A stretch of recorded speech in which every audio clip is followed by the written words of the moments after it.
Good afternoon guys. Ayan. Yung bagong flower arrangement ko. Ginamit ko lang guys yung snake plant. Tunay yan na snake plant guys. Tapos yung lily. Dalawang klase ng lily. Yung dark yellow at saka yung light yellow na napakalaki ng bulaklak guys, diba? Ang laki-laki ng bulaklak niyan. Ayan, sinamantala ko. Nakailang ako niyan, arrangement habang hindi pa siya natutuyo guys. Kasi last na yan, ay meron pa pala yung yung white lily. Yun ang pinaka-last talaga sa mga bulaklak ko dito sa bahay. Ayan, kaya nakagawa akong ilang arrangement yan guys. Matagal yung matagal siya. Matagal ang buhay ng lily niyan. Siguro abutin ng minsan naabot na may 1 linggo basta. Diligan mo siya ng diligan bago matuyo. Pero yung yung dark lily, yan guys, yung 1-2 araw na tuyo na ang bulaklak niyan. Pasensya na kayo guys, nahahagip yung mga bulaklak na inarrange ko nung isang araw dyan. Diyan ko nga kinuha yung itong bulaklak na to. Ayan sa tabi. Kasi wala naman ako ibang bulaklak na. Sinamantala lang natin guys habang hindi pa siya natutuyo. Diba? Ayan. Pasensya na kayo, nakaupo ako dito sa lapag at magalaw ang aking camera. Kumusta kayo dyan guys? Dito sa amin maulan. Kaninang umaga ang ginaw at saka umuulan siya guys. Hanggang ngayon umuulan. Ayan. Ang cute ng niyan guys. Yung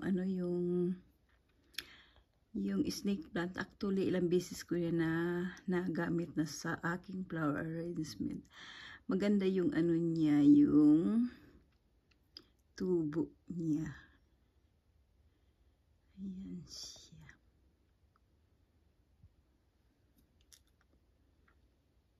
Diba? Nahahagip ko yung countertop. Nakakangawit din kasi guys ang paghawak ng camera. Ay nako. Pasensya na kayo, hindi ako masyadong sanay mag-video. Diba?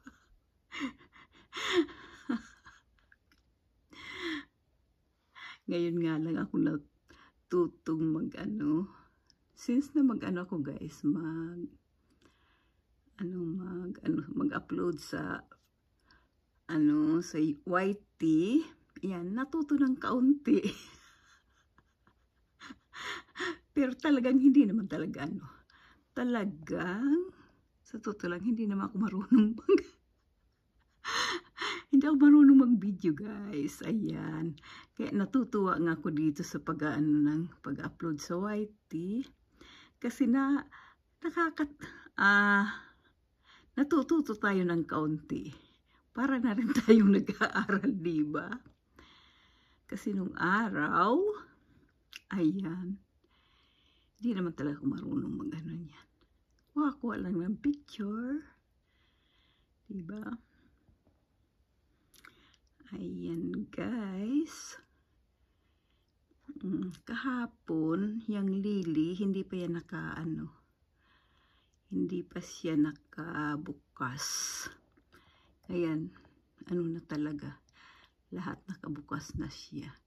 At saka yung yung dark lily, kahapon mga yan. Hindi pa siya nakabukas din. Bukas tuyo na yan. Mamaalam na yung dark lily. Kinuha ko na yan lahat guys. Yung dark na yellow, wala na. Kaya ang naiwan na lang talaga doon sa aking garden ay yung yung kulay white. Yun talaga hindi pa siya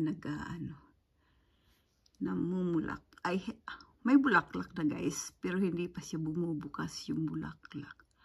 Ayan, nakikita niyo yung arrangement ko dyan sa tabi na hahagip ng aking camera.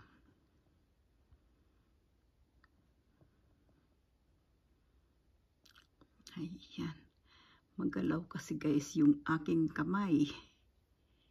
Pasensya na kayo. Ayan. Nahagip pa yata yung upuan. Sana wag mahagip yung aking paa.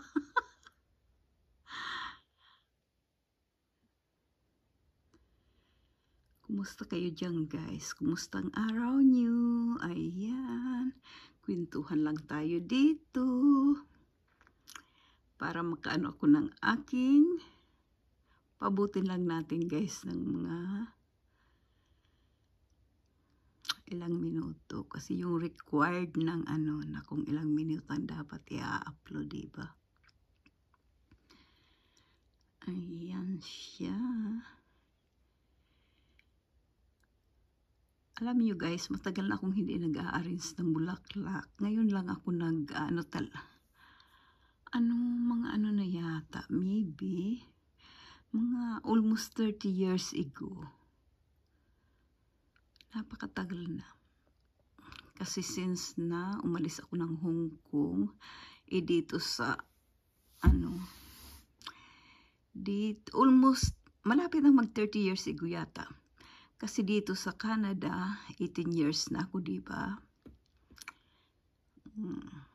Paggaling ko ng Hong Kong, pumunta ko ng Taiwan. And then, nag-stay ako ng Pilipinas ng ilang years bago ako pupunta ng Canada. So, it's more than 20 years anyway. Diba? Ayan guys, pasensya na kayo, nahagip ko yung hindi ko na itabi yung kasi dyan yan sa may dingding yung aking ibang arrangement na medyo natutuyo na yung bulaklak.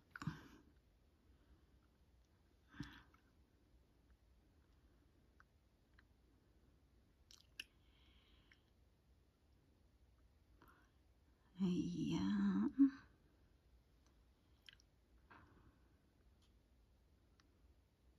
Sana hindi makita yung aking padyang guys. Ay my God. O siya, sige guys, maraming salamat sa panunood nyo. Ingat kayo lagi. Ayan, magraran yung aking furnace. Ihinto ko na guys. Salamat. Bye-bye. Oh, hindi naman maano. Teka nga.